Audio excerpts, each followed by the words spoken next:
निवारण, money laundering निवारण ऐन 2064 छ है।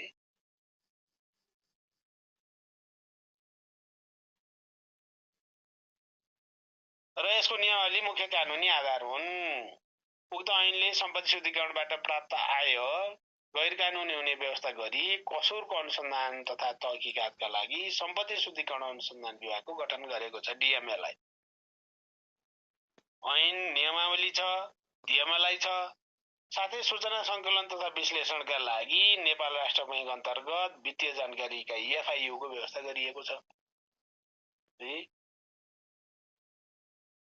अब राष्ट्र बैंक अन्तर्गत भनेर ठ्याक्क ऐनमा त लेखिया छैन अहिले, पछि पहिले चाहिँ लेखिया थियो। यो राष्ट्र बैंकको प्रथम श्रेणीको अधिकृत हैन प्रमुख हुने गरी एफआइयु को हैन चाहिँ गठन गरिने छ भनेको छ। यो चाहिँ त्यो भनेको चाहिँ अब त्यही अन्तर्गतै जस्तो छ। नेपाल सरकारले समयसँग राष्ट्रिय रणनीति र कार्ययोजनाहरू सार्वजनिक गर्दै आएको है। यो सम्पत्ति शुद्धिकरण तथा आतंककारी क्रियाकलापमा वित्तीय लगानी निवारण सम्बन्धी राष्ट्रिय रणनीति तथा कार्ययोजना भनेर 68 देखि 5 वर्षे, त्यसपछि फेरि 5 वर्षे, त्यसपछि फेरि एउटा पूरक कार्ययोजना, त्यसपछि अहिले तेस्रो राष्ट्रिय रणनीति तथा कार्ययोजना कार्यान्वयनमा छ। हाल सम्पत्ति शुद्धिकरण तथा आतंकवादी कार्यमा वित्तीय लगानी निवारण सम्बन्धी राष्ट्रिय कार्ययोजना 2081-82 टु 85-86 लागू गरेको छ। तेस्रो हो के यो। पूरक पछाडिको अर्को वित्तीय कार्यवाही कार्यदल है, FATF financial action task force र यसै अन्तर्गत एपीजी भन्ने छ, एसिया पेसिफिक ग्रुप जस्ता है अन्तर्राष्ट्रिय निकायका मापदण्डहरू पालना गर्न र यस क्षेत्रमा संलग्न सरकारी निकाय, वित्तीय, गैर वित्तीय तथा पेशागत क्षेत्रका चाहिँ सूचक संस्थाहरूको समन्वय र क्षमता अभिवृद्धिमा जोड दिँदै आएको छ है। सूचक संस्था भनिएको पनि छ, अनुसन्धान संस्था छन्, सूचक संस्था छन् है। ग्राहक पहिचानको कुरो छ, केवाइसी नो योर कस्टमर है। शंकास्पद कारोबार प्रतिवेदन, सेन्सिटिभ ट्रान्ज्याक्सन रिपोर्टिङ र ठुलो कारोबार प्रतिवेदन हैन। अनि अब जस्ता यी निरोधात्मक उपायहरू छन् भन्नाले यो शुद्धिकरणको अवस्थै नआओस् भनेर हेरिने निगरानी गर्ने व्यवस्थाहरू छन्। प्रभावका कार्यान्वयनमा सूचक संस्थाहरूलाई जिम्मेवार बनाइएको छ है। एसटीआर जेनेरेट गर्ने, एसटीआरले निकाल्ने, रिपोर्टिङ गर्ने, केवाइसी त सम्बन्धित संस्थाले नै राख्नु पर्यो है। केवाइसी लगानी लागू गराउनु पनि सूचक संस्थाहरू जिम्मेवार हुनु पर्यो। एसटीआर र सीटीआर को चाहिँ यो रिपोर्टिङ गर्ने सिस्टम त सूचक संस्थाले गर्नै पर्यो। सूचक संस्थाले एफआइयुले अनुसन्धान निकायलाई। नेपालमा सम्पत्ति शुद्धिकरण निवारणका प्रयासमा कानुनको प्रभावकारितामा देखिएको कमी, उच्च तहको राजनीतिक प्रतिबद्धतामा उतार चढाव, स्रोत साधनको अभाव, अनुसन्धान र अभियोजनको जटिलता प्रमुख समस्याको रूपमा देखिएका छन्। यस अतिरिक्त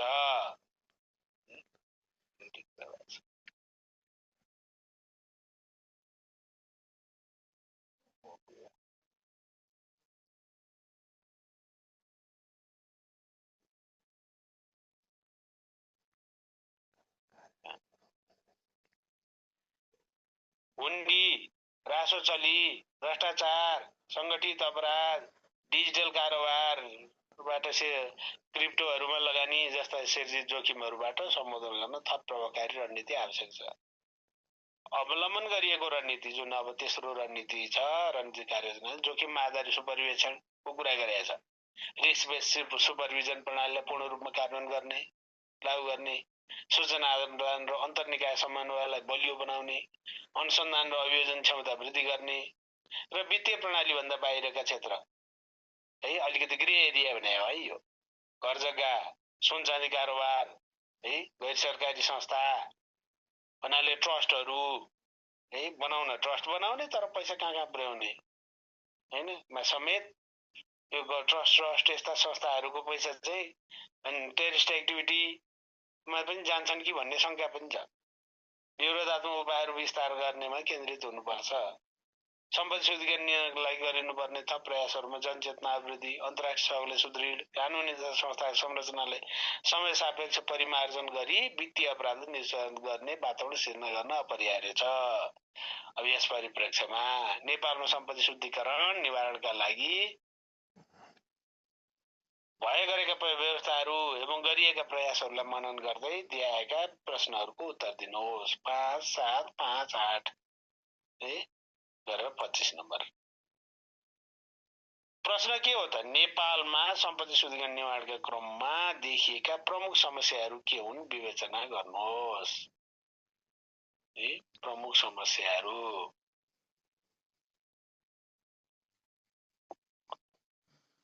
प्रमुख समस्याहरूको विवेचना। यसका लागि हालसम्म भएका नीतिगत र संस्थागत प्रयासहरू नीतिगत र संस्थागत प्रयासहरू हालसम्मका उल्लेख गर्दै सम्पत्ति शुद्धिकरण अनुसन्धान विभाग DMLI र विद्युत जानकारीको मुख्य भूमिका र अन्तर्राष्ट्रिय माध्यम अनुरूप कार्यान्वयनमा रहेका प्रमुख व्यवस्थाहरू यो डिपोजिटरी मेजर्स। अब DMLI र FIU को भूमिका र निरोधात्मक व्यवस्थाहरू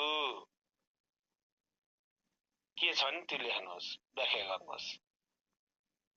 सम्पत्ति शुद्धिकरण निवारणलाई प्रभावकारी बनाउन रिस्क बेस्ड सुपरभिजन सिस्टम लाई लागू गर्ने सन्दर्भमा वित्तीय प्रणालीभन्दा बाहिरको क्षेत्रमा गर्नुपर्ने प्रयासहरू।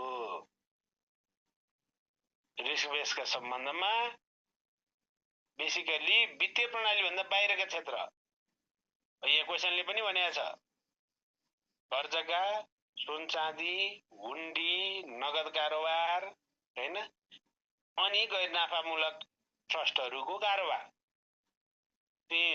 तिनलाई रेगुलेट गर्न, जोखिम पहिचान गर्ने र जोखिम क्षेत्रहरू को निगरानी गर्ने के गर्नुपर्छ। अनि AML-CFT नियन्त्रणका लागि नेपालले तत्काल के कदम चाल्नुपर्छ।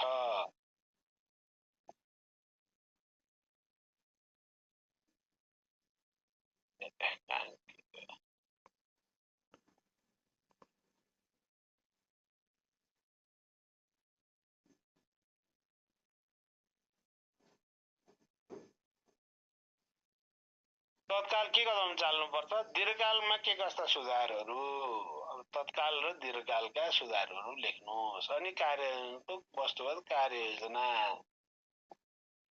पनि दिनुहोस्। वस्तुगत झुन्डिएरिया छ।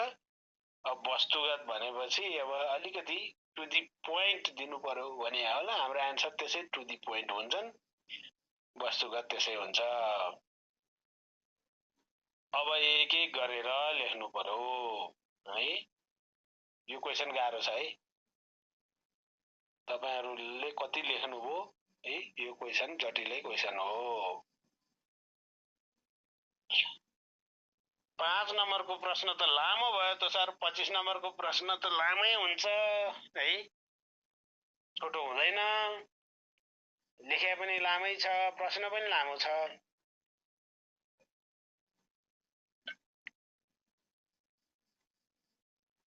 लामो गाह्रो प्र्याक्टिस गरेपछि सजिलो लेख्न सकिएला नि त।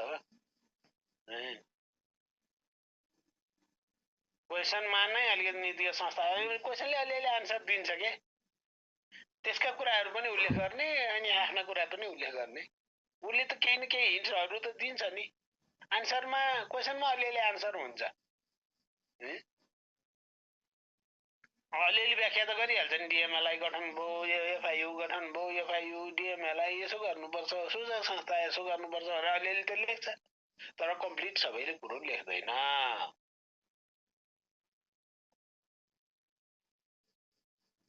विषय प्रवेश मैले अलिकति एउटा प्याराग्राफ लेखेको छु, अलिकति लामो भयो कि फेरि यसको पनि गन्छु है। मलाई एकदम गन्न कति शब्द हो, धेरै लेख्यो जस्तो लाग्यो। मैले धेरै लेखेको थिएँ।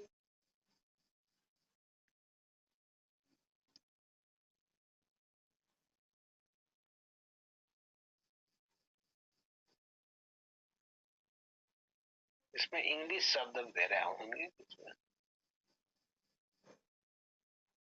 निष्कर्षसम्म भन्दाखेरि त ओहो 1225 भएछ है झार्नु त पर्छ यसलाई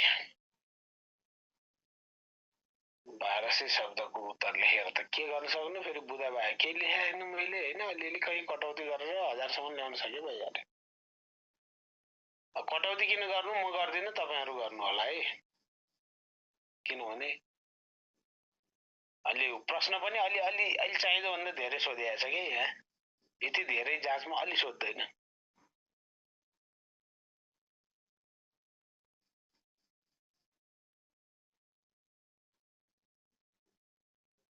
उत्तर लेख्दा क कुरा सार्ने होइन नि त क लेख्ने अनि टाइटल दिने लेख्ने क लेख्ने टाइटल दिने लेख्ने ए प्रश्न भएको कुरा उत्तरमा लेख्न मिल्छ भनेर सोध्नु भएको छ केही बुझाहरू त लेख्नु मिल्छ त्यहाँ मिल्दो छ भने त्यहाँबाट ल्याउन पनि मिल्छ तर सबै त्यही हुबहु ल्याउन दिँदैन त्यसले सबै कुरा भनिदिएको पनि हुँदैन शब्द यति नै होइन शब्द यति नै भन्ने छैन तर शब्द धेरै भयो भने त्यति नै उत्तर तपाईँले लेख्न भ्याउनुहुन्न के शब्दको अर्थ त्यहाँ लेख्न भ्याइन्छ कि भ्याइँदैन भन्ने हो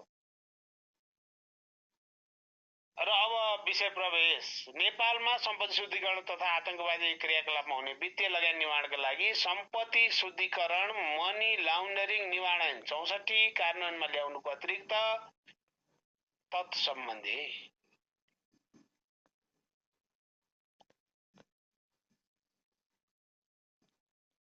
रणनीति तथा कार्ययोजना शब्दहरू यसै पनि यो जोड्नु पर्यो पनि जोडिए हैन समेत कार्यान्वयनमा रहेको छ यो रहेको सकेको भने इन्चमा कार्यान्वयनमा छ सरकारले सम्पत्ति शुद्धिकरण अनुसन्धान विभाग गठन वित्तीय जानकारी इकाई एफआईयू को स्थापना एवं सम्बद्ध कानूनहरूमा संशोधन र अनुसन्धान अभियोजन तथा सूचक संस्थाहरू तोकिए पनि व्यवहारमा अपेक्षित प्रगति नभएको पनि financial action task force FATF को ग्रे लिस्टमा नेपाल रहिरहेको अवस्था छ यस सम्बन्धमा अझै पनि समस्याहरू चाहिँ ल अनि यसले मैले पृष्ठभूमिमा हैन हामीले के गरिरहेछौं र समस्या छ भन्ने सम्मान लगिदिए हो कि हैन यति नै पृष्ठभूमिमा हुनुपर्ने कुरा हो या के 5 नम्बर भावनाले अलि लामो भयो है तर के 25 नम्बर भावनाले अलि लामो भयो यो विषय प्रवेश अगाडिका कुराहरू सरकारले रणनीति कार्यनीति कार्यान्वयन गर्दैछ सम्पत्ति शुद्धिकरण निवारणका लागि रणनीति र कार्यनीति कार्यान्वयनमा ल्याएको छ एफआईयू को स्थापना र डीएमएलआई र एफआईयू को स्थापना गरेको छ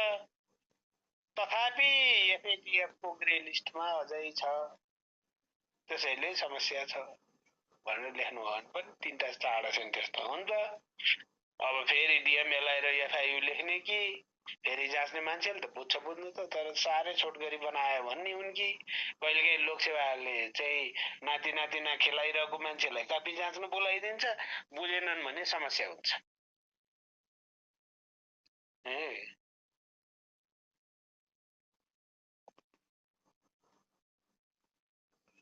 यसरी चाहिँ पृष्ठभूमि लेखेँ मैले सम्पत्ति शुद्धिकरण निवारणका क्रममा देखिएका समस्याहरू सम्पत्ति शुद्धिकरण निवारणका क्रममा देखिएका प्रमुख समस्याहरू यस प्रकार छन् यो प्रकार यस र प्रकार जोडिन्छ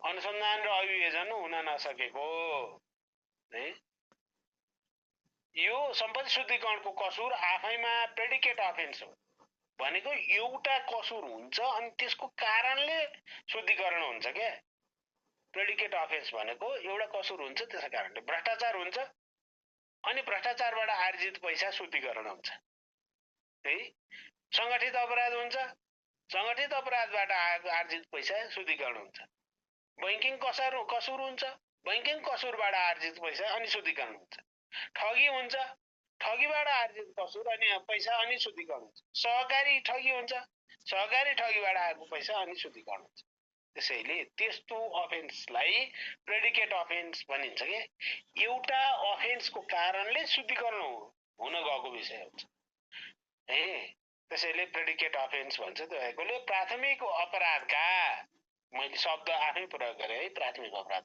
भनेको प्रारम्भिक अपराध पहिलो अपराध के हरेक मुद्दालाई सम्पत्ति शुद्धिकरणको मुद्दामा समेत लैजानु पर्नेमा त्यसो गर्न सकिएको छैन है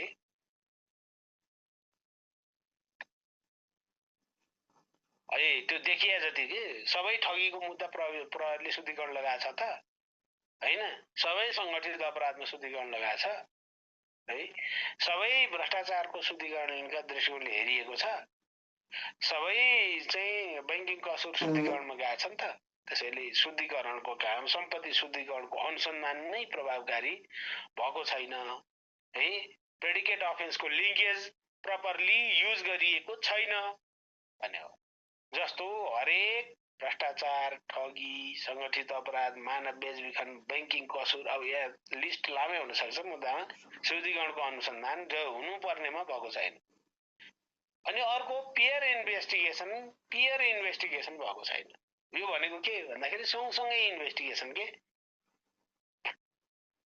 प्रहरीले ठगीको हेर्ने अख्तियारले भ्रष्टाचारको सँगसँगै अनुसन्धान है अनि शुद्धिकरण चाहिँ सँगसँगै शुद्धिकरण अनुसन्धान विभागले शुद्धिकरण हेर्ने अनि त्यसपछि अख्तियारले चाहिँ भ्रष्टाचारमा हेर्ने हामीले म अख्तियारको सचिव हुँदाखेरि एकपटक चाहिँ डिएमएलआईसँग एग्रिमेन्ट म्युचुअल एग्रिमेन्ट पनि गरेका थियौँ हाम्रो एकजना सहसचिव है र त्यहाँको डिजीले चाहिँ आपसी समझदारी पनि गरेका थियौँ सँगसँगै पियर इन्भेस्टिगेसन गर्ने भनेर तर अहिलेसम्म पियर इन्भेस्टिगेसन भएको उदाहरण अहिलेसम्म छैन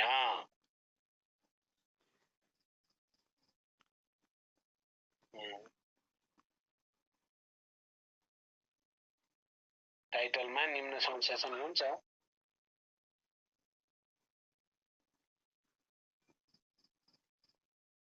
हजुरले शब्दमा बोली नगर्नु सर घटाउँछ हजुरको कन्टेन्ट ठिक छ हस् धन्यवाद टाइटलमा निम्न समस्या आए छोटो गरिमा समस्या छन् भने निम्न समस्या छन् मात्र भनेर लेखिनु हुन्छ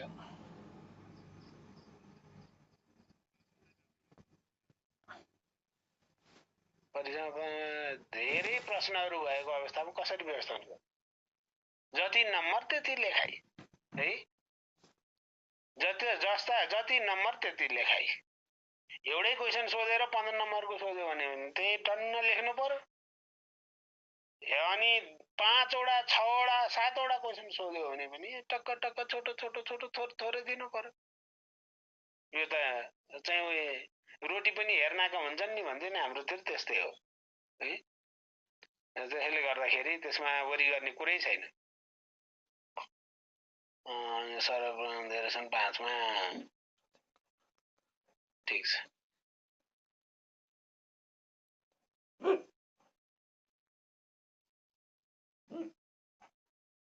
पियर इन्भेस्टिगेसन सँगसँगै गर्नु पर्यो अब अहिले हैन अहिलेसम्म भएन भने अब अहिले त के भएको छ भने जसले चाहिँ प्रेडिकेट अफेन्सको अनुसन्धान गर्यो त्यसले एएमएल अफेन्सको पनि सँगसँगै अनुसन्धान गर्न सक्ने भनेर कानुनले तोकिदिएको छ त्यसैले अब सँगसँगै साइमल्टेनियस अनुसन्धान हुन सक्छ जोखिमका क्षेत्रहरूमा निगरानी कम ग्रे एरिया छन् हाम्रोमा पनि है जोखिमका क्षेत्रहरूमा त्यो निगरानी कम छ घर जग्गा कारोबार सहकारी हुन्डी सुन चाँदी कारोबार हैन गैर सरकारी संस्थाहरूको कारोबार गैर नाफामूलक संस्थाहरूको कारोबार अनलाइन कारोबार क्रिप्टो करेन्सी यी हाम्रो ग्रे एरिया हो है यो ग्रे एरियाको कारोबार चाहिँ जोखिमका क्षेत्रहरूमा हाम्रोमा निगरानी कम छ यी क्षेत्रहरूमा सूचना प्राप्ति कसरी गर्ने ल भन्नु त क्रिप्टोको सूचना लगानी कसरी हेर्ने है हुन्डीको लगानी कसरी सूचना प्राप्त गर्ने हुन्डीमा चाहिँ बाहिरको कारोबार है घर जग्गा त बरु आउला यसमा उही मूल्याङ्कन कम गरेर रासो कम गर्ने र चाहिँ थैली कम देखाउने सहकारीको कारोबार अब अहिले कसरी आउँछ हैन सिस्टमै छैन प्रदेशदेखि लिएर पालिकासम्मका यी कुराहरू च्यालेन्जिङ छन्। अनि ट्रस्टहरू बनाएका छन्, गैर नाफामूलक ट्रस्ट भनेर है, सरकारले धेरैलाई प्रमाणपत्र दिएको छ। ती संस्था कहाँ छन्, के गरिरहेछन्, त्यसको निगरानी अनुगमन कम छ। त्यसैले यी क्षेत्रहरूमा सूचना प्राप्ति, जोखिम विश्लेषण, सूचना आदान प्रदान, निगरानी कम छ। अर्को राजनीतिक हस्तक्षेप र चयनपूर्ण अभियोजन। प्रहरी र सम्पत्ति शुद्धिकरण अनुसन्धान विभाग DMLI है, एकपटक माथि शुद्धिकरण अनुसन्धान विभाग DMLI लेख्नु हो भने यहाँ तल तल DMLI मात्र लेख्दा हुन्छ है। तपाईले माथि उत्तर लेख्दाखेरि एक ठाउँमा सम्पत्ति शुद्धिकरण अनुसन्धान विभाग ब्राकेटमा DMLI भन्नु हो भने अनि पछि DMLI मात्र लेख्दा पनि हुन्छ। प्रहरी र सम्पत्ति शुद्धिकरण अनुसन्धान विभागले गर्ने अनुसन्धानमा राजनीतिक हस्तक्षेप उच्च छ है। अब त्यो कुरो त हामीले बेला बेलामा सुन्ने पनि गरेका छौँ।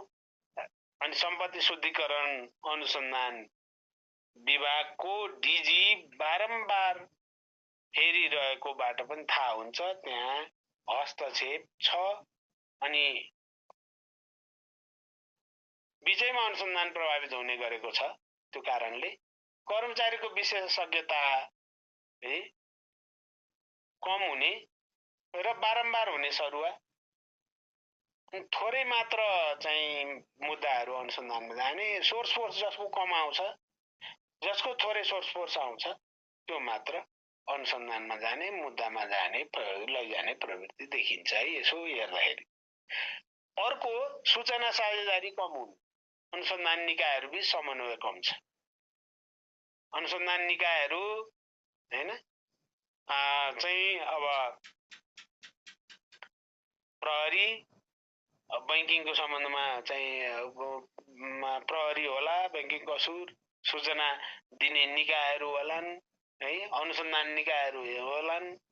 यिनीहरू बीच सूचना साझेदारी कम छ कि इन्स्टिट्युसनल किसिमकै आफ्नो चाहिँ सबै चाहिँ सूचनाहरू कसरी प्राप्त भएको छ, के भएको छ, सेयरिङ हुँदैन कि, अलि कम सेयर हुन्छ।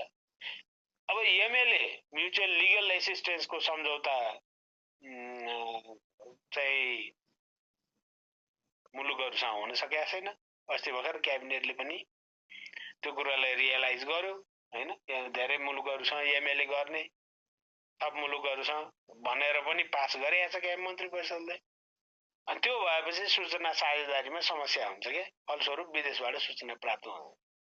अहिले त हैन विदेशमा पैसा लैजाने, लुकाउने हैन प्रवृत्तिले गर्दा पुँजी पलायन उच्च छ भनिन्छ है। र त्यो पुँजी पलायनको कारणले चाहिँ गएको पुँजीको चाहिँ शुद्धिकरण कसरी भइरहेछ भन्ने कुरा हेर्न खोज्दाखेरि ती कुराहरू प्राप्त नहुने अवस्था छ। अर्को कानुनी सुधार ढिलो, सम्बद्ध कानुन संशोधन हुन समय लाग्यो। यस्तो यो फेरि AML-CFT को विषय दर्जनौं कानुनसँग सम्बन्धित हुन्छ। त्यहाँ पानी जहाज ऐनदेखि लिएर सहकारी ऐनसम्म है, पर्यटन ऐन, त्यसपछि मालपोत ऐन, जहाँ यी कुराहरू कारोबारको कुरालाई नियमन गर्ने, बैंकिङ तथा वित्तीय संस्था सम्बन्धी बाफिया त मेन भइहाल्यो है। यी धेरै कानुनहरू है, विदेशी लगानी ऐन छ, अरू विभिन्न ऐनहरू छन्। यो सम्पत्ति शुद्धिकरण तथा आतंककारी क्रियाकलापमा वित्तीय लगानी निवारण सम्बन्धी जुन ऐन छ है, सम्पत्ति शुद्धिकरण मनी लन्ड्रिङ निवारण ऐन 2064, त्यो मात्र कानुन छैन के यसमा। भ्रष्टाचार निवारण ऐन छ, अख्तियारको ऐन छ। त्यसले यति धेरै कानुनहरू सम्बन्धित हुन्छन् कि है, भोलि विद्युतीय कारोबार ऐन पनि आकर्षित हुन्छ। त्यसैले सम्बद्ध कानुन संशोधन समय लाग्यो। अब फेरि विद्युतीय कारोबार चाहिँ कुराहरूदेखि संशोधन गर्नु जरुरी छ के, अनलाइन पेमेन्ट, यी कुराहरूलाई पनि यो दायरामा ल्याउनु जरुरी छ। अब फराकिलो र इन्टरलिङ्क्ड अनुसन्धानको लागि कानुन परिमार्जन अझै आवश्यक छ। अरू थप विषयहरू, किनभने जहाँ ट्रान्ज्याक्सन हुन्छ त्यहाँ शुद्धिकरणको सम्भावना हुन्छ र त्यो शुद्धिकरण निवारण गर्नका लागि त्यो क्षेत्रलाई दायरामा ल्याउनु पर्ने हुन्छ। भोलिका दिनमा अरू थप क्षेत्रहरू है, अनलाइन ट्रान्ज्याक्सनको क्षेत्र, विद्युतीय कारोबार भने मैले उदाहरण दिएँ, अरू यस्ता क्षेत्रहरूलाई पनि चाहिँ सम्पत्ति शुद्धिकरणको चाहिँ दृष्टिकोणले हेर्नुपर्ने हुन्छ। अर्को, संस्थाको क्षमता कमजोर, सूचना प्राप्ति र विश्लेषण कम हुने गरेको छ। यसमा मैले एउटा अनुभव बताउँछु। एफआइयुले एउटा सूचना पठायो अख्तियारमा है, 20 करोडको कारोबार भएको छ। हेर्दै जाँदा के रहेछ भनेदेखि एउटा मान्छेले चाहिँ करोडौंको जग्गा बेचेछ, त्यो पैसा कहिले कुन बैंकमा राख्दो रहेछ, अलि ब्याज दर अर्कोले बढाएपछि अर्कोमा लाँदो रहेछ, अर्कोले बढाएपछि अर्कोमा लाँदो रहेछ। अनि त्यो टोटालिटी हिसाब गर्दाखेरि 10 करोड 12 करोड घुमेको त 5 पटक घुम्यो भने 70 करोड 60 करोड हुन जाँदो रहेछ कि। ओहो, 60 करोड बैंकमा कसले चलखेल गरिरहेछ भन्दाखेरि त बाउको जग्गा बेचे मान्छे रहेछ। त्यसैले गर्दाखेरि हाम्रो सूचना प्राप्ति र विश्लेषणको विधि जोखिममा आधारित भएन के। त्यसैले संस्था क्षमता पनि कमजोर भयो यसमा, र जोखिमका क्षेत्रमा चाहिँ हाम्रो के पनि छैन। जोखिम नभएको छ, अलि कम जोखिम भएको क्षेत्रमा चाहिँ हामीले हेरै छौँ, बैंकमा चाहिँ हेरै छौँ, अब सहकारीमा सकेका छैनौँ। हुन्डीमा त झन् चाहिँ जति यसो पुलिसले जति यसो तान्छ त्यति मात्र छ। सुन कारोबारमा चाहिँ कति आएको होला, कति चाहिँ गएको होला, तपाईँ हामीलाई थाहा छ र? त्यो स्थिति छ। एफआइयुको क्षमता कमजोर छ है। राष्ट्र बैङ्कको शाखा जस्तो भएको छ क्या, यो बस्न पनि मान्दैन खासै कर्मचारीहरू। सूचना प्रणाली छैन। गृह एरियाको संस्थाहरूको सूचक संस्थाहरूले प्राप्त गर्नै सक्दैन। यी समस्याहरूले गर्दा सम्पत्ति शुद्धिकरण विरुद्धका अनुसन्धान अपेक्षित गतिमा बढ्न सकेका छैनन्। परिणाम नदेखिएपछि प्रक्रियागत विषयहरूले मात्र त एफएटीएफ सन्तुष्ट हुन सकेन है। परिणाम रिजल्ट आएन। परिणाम के देखाउनु पर्छ भन्दाखेरि अनुसन्धानले देखाउनु पर्छ। म्याक्सिमम इन्भेस्टिगेसन, म्याक्सिमम चाहिँ एडजुडिकेसन है, र म्याक्सिमम केसहरूलाई फाइनलाइज अदालतसम्म पुर्याएर निर्णयमा लाने, फैसलामा लाने कुरोले नै रिजल्ट देखाउँछ है। कति एक्सन लिनुभयो भन्ने कुराले रिजल्ट देखाउँछ। त्यसैले परिणाम नदिएपछि प्रक्रिया विषयहरूले मात्र एफएटीएफ सन्तुष्ट हुन सकेन र फलस्वरूप नेपाल ग्रे लिस्टमै कायम रहिरह्यो है। यो एउटा आन्सर भयो समस्याहरू।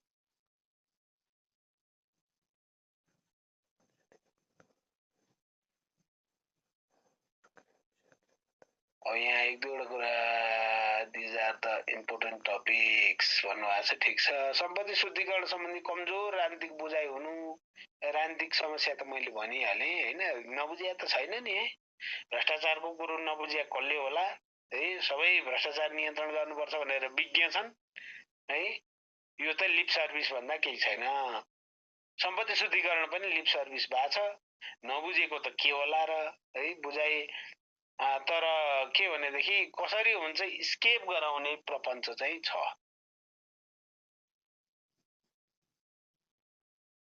सम्पत्ति शुद्धिकरण केलाई भन्ने स्पष्ट परिभाषाहरू क्षेत्रहरू होइन, ऐनले डिफाइन गरेका छ। तर के भने ग्रे एरिया धेरै छ है। हाम्रो खुला सिमाना छ।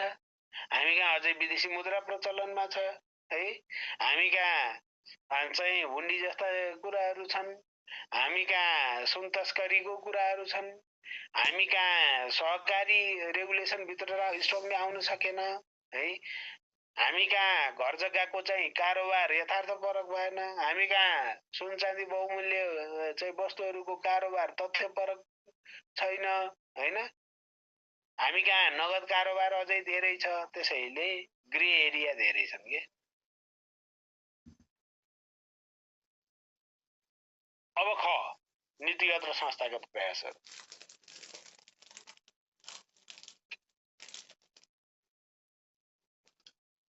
सूचक संस्था कम्पनी रजिस्ट्रार कार्यालय सूचक संस्था है समाज कल्याण परिषद सूचक संस्था सहकारी विभाग सूचक संस्था अब यसको भूमिकाबाटै थाहा पाउनु न हैन यही अब चाहिँ बैंकहरुको के रे उसको अब सहकारीहरु सबैको रिपोर्टिङ पाउने र त्यहाँ भित्रका चाहिँ अस्वाभाविक ट्रान्ज्याक्सन एफआईयुलाई पठाउने सूचक संस्थाको भूमिका हो त्यो आफ्नो एरियाको सूचक संस्था भनेर तोकिएको छ अब त्यसो भएपछि अब त्यो सूचक संस्थाको त्यो पुरै क्षेत्रको इन्फर्मेसन प्राप्त गर्नु पर्यो के र अनि त्यहाँ शुद्धिकरणको शंका लाग्यो भने उले त्यसलाई पठाउनु पर्यो पर्यटन विभाग क्यासिनोको सामान हैन 2064 नीतिगत र संस्थागत प्रयासहरू 2064 सालदेखि हालसम्म पनि सम्पत्ति शुद्धिकरण निर्माणको लागि निरन्तर सुधारका प्रयासहरू हुँदै आएका छन् ती मध्ये नीतिगत संस्थागत तहमा गरिएका सुधारहरू निम्न छन् नीतिगत प्रयास ऐन स्वीकृति कार्यान्वयन संशोधन हैन यो सम्पत्ति शुद्धिकरण मनी लन्डरिङ निवारण ऐन 64 लागू गरिएको छ यो त प्रश्नमै दिया छ यो धेरै कुरा व्याख्या गर्नु परेन सम्पत्ति शुद्धिकरण कसुरमा बहुक्षेत्रीय अधिकार क्षेत्र कायम गरिएको छ हैन यो बहुक्षेत्रीय कसरी हो अघि मैले भने जस्तै हैन त 12-15 वटा क्षेत्रहरू अहिले कभर गर्छ के यसले कर्जगादेखि लिएर क्यासिनोदेखि लिएर हैन ट्रस्टहरुदेखि लिएर एनजीओ आईएनजीओ देखि लिएर हैन र अनि चाहिँ बैंक वित्तीय संस्था त भइहाले त्यसैले यो कसुर बहुक्षेत्रीय अवधारणामा चाहिँ यसको डेफिनेसन यसको बुझाइ छ रहेको छ र दण्ड कसुर स्थापित दण्ड सजाय पनि त्यही किसिमले गरेको छ कानुनले युनिभर्सल जुरिस्डिक्सन को विषय हो यो फेरि मान्छे उन्मुक्ति नेपाली नागरिकले मात्र लागू हुँदैन यो यसको युनिभर्सल जुरिस्डिक्सन छ नेपालमा जसले कारोबार गरे पनि है नेपालको सरहद नेपालको प्रणाली भित्र काम गर्यो भने पनि यो त्यो चाहिँ अनुसन्धानको दायरा भित्र पर्छ हैन विदेशबाट नेपाली इन्टरब्याङ्क कारोबार गरे पनि हैन चाइनिजले गरे पनि यो यसको जुरिस्डिक्सन भित्र पर्छ अन्य सम्बद्ध कानुनहरुलाई पनि सम्पत्ति शुद्धिकरण निवारणको भावना अनुसार संशोधन गरिएको छ जस्तो सहकारी मालपोत पर्यटन आयकर भ्रष्टाचार निवारण लगायत ऐनहरुमा कसुर स्थापना अनुसन्धान अभियोजन गर्न सकिने व्यवस्था गरिएको छ कसुरजन्य सम्पत्ति तथा साधन रोक्का नियन्त्रण जफत ऐनको 2070 को व्यवस्था हुन त कसुरजन्य सम्पत्ति अरु चाहिँ कसुरमा पनि स्थापित हुन्छन् भ्रष्टाचारमा पनि छ हैन ठगीमा राज्यले अनि सम्पत्ति कन्फिस्केट हुने कुराहरु सबैमा कसुरजन्य सम्पत्ति तथा साधन रोक्का नियन्त्रण जफत ऐन आकर्षित हुन्छ स्वाभाविक रूपमा सम्पत्ति शुद्धिकरणको विषयमा पनि आकर्षित हुन्छ त्यसैले कसुरजन्य सम्पत्ति जफत र अभिलेखन एवं प्राप्ति सम्बन्धी जुन कानुन छ त्यो कानुनले सम्पत्ति शुद्धिकरणलाई पनि सर्भ गर्छ नीतिगत र कानुन व्यवस्था छ अर्को रणनीति र कार्ययोजना कार्यान्वयन गरिएको छ सम्पत्ति शुद्धिकरण तथा आतंककारी कार्यमा वित्तीय लगानी निवारण सम्बन्धी दुईवटा कार्ययोजना है दुईटा कार्ययोजना त हामीले पूरा गरिसक्यौं एउटा पूरक कार्ययोजना पनि पूरा गरिसक्यौं है 77-82 र अहिले नयाँ कार्ययोजना आएको छ हाल सम्पत्ति शुद्धिकरण तथा आतंककारी कार्यमा वित्तीय लगानी निवारण सम्बन्धी तेस्रो राष्ट्रिय रणनीति तथा कार्ययोजना 2081-82 टु 85-86 कार्यान्वयन भइरहेको छ यो नीतिगत अब संस्थागत विभिन्न संयन्त्रहरूको गठन र क्रियाशीलता अर्थमन्त्रीको अध्यक्षतामा निर्देशक समिति छ एउटा स्टेयरिङ कमिटी प्रधानमन्त्री तथा मन्त्री परिषदको कार्यालयको सचिवको संयोजकत्वमा समन्वय समिति छ एनसीसी भन्छ यसमा म पनि धेरै पटकमा करिब पर्मानेन्ट जस्तो भए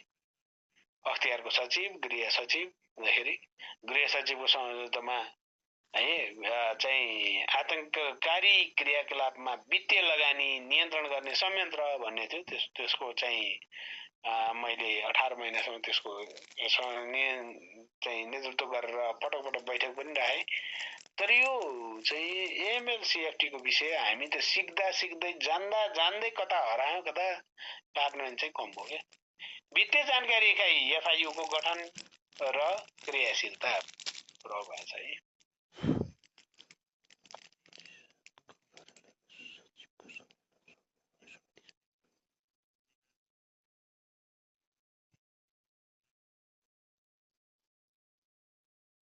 क्वेसनमा पनि छ माथि एफआइयु र एएमएलआई को कुरा है।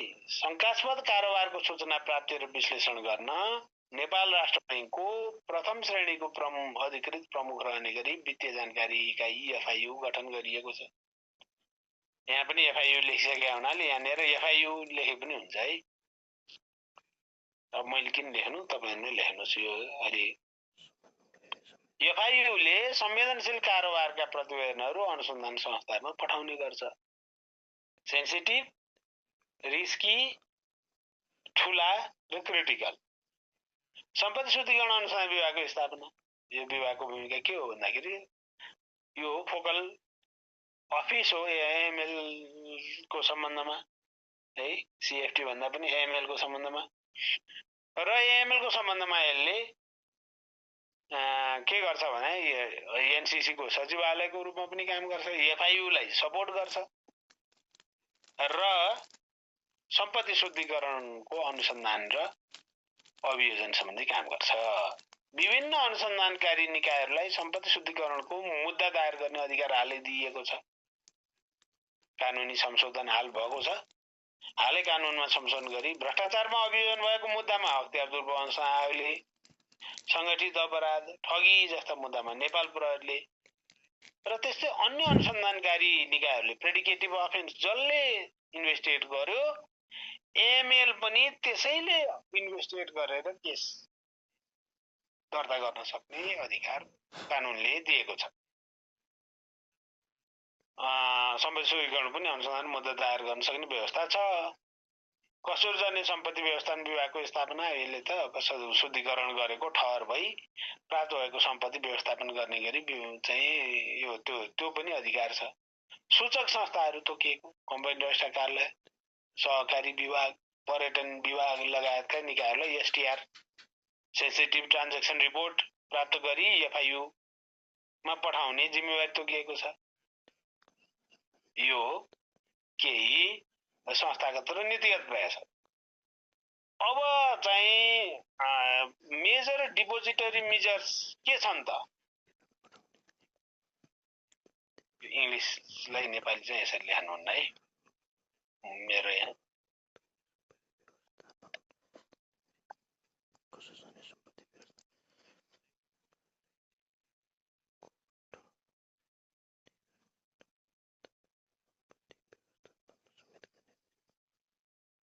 निम्न छन्। ग्राहकको ड्यू डिलिजेन्स र नो योर कस्टमर्स केवाईसी को व्यवस्था। जहाँसुकै पनि ग्राहकलाई बुझ्नु पर्यो, ग्राहकको कारोबारलाई बुझ्नु पर्यो है। त्यो भनेको ग्राहकलाई बुझ्नु पर्यो। तपाईको ग्राहकको चाहिँ यो भने के हो त भन्दाखेरि ग्राहकको पहिचान खोल्ने कागजात, खाता हैन, एवं कारोबारको अल्टिमेट बेनिफिसियरी ओनर, यो पनि अंग्रेजी नै बनाउनु पर्यो है।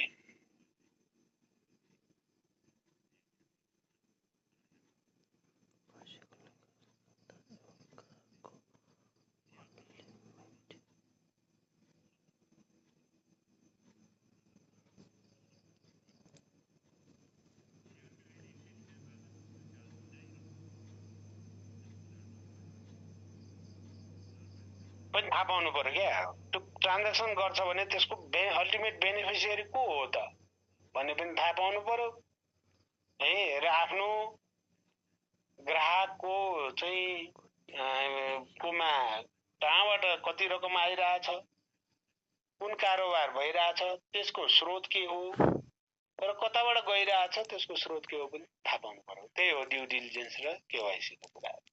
कारोबार सम्पत्तिको स्रोत पहिचान नहुने कारोबार निषेध गर्नु पर्यो, कारोबारको उद्देश्य परीक्षण पनि गर्नु पर्यो। ड्यु डिलिजेन्सको कुरा त्यही हो। किन कारोबार भइरहेछ, whether it is justifiable payment or not.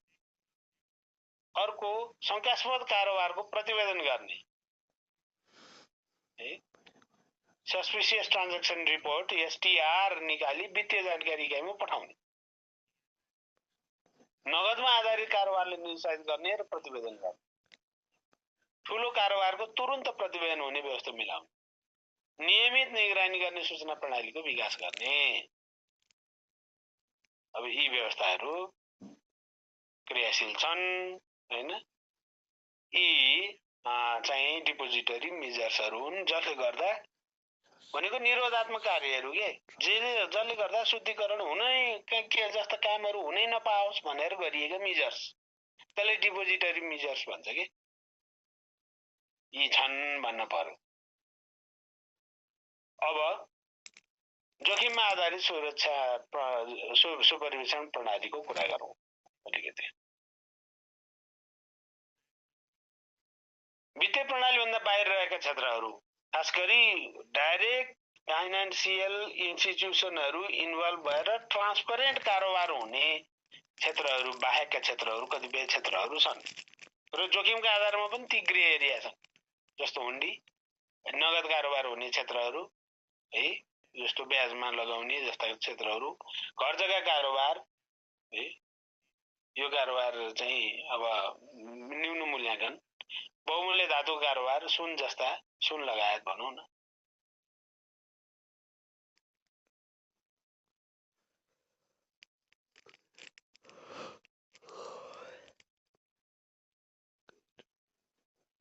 गैर नाफामूलक संस्थाको कारोबार, यो ट्रस्टहरू जस्ता। अनि designated non financial business and professionals, DNFPBs भनेको हो त भन्दाखेरि चार्टर एकाउन्टेन्ट, वकिलहरू, डाक्टरहरू, यस्तोलाई चाहिँ designated non financial business and professionals भन्छ के है।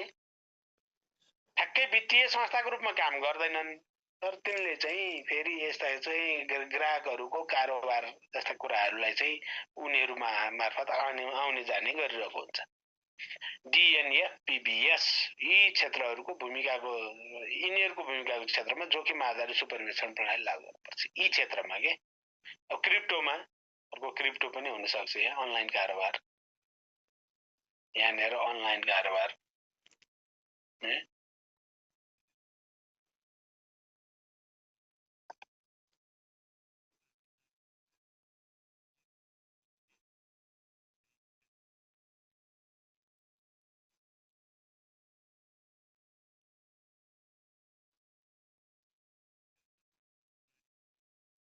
ग्रे एरियामा पर्यो नि यो पनि।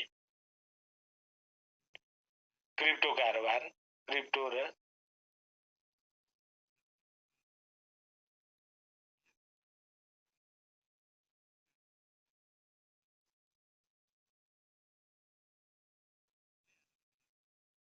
यी चाहिँ जोखिममा आधारित सुपरभिजन भित्र पर्नुपर्ने प्रणालीहरू। अब यी प्रत्येकको कुरा गरौँ है। सो हुन्डी कारोबार पूर्णतः निषेध र कारवाही गर्ने, यसलाई त त्यही कुरो हो है।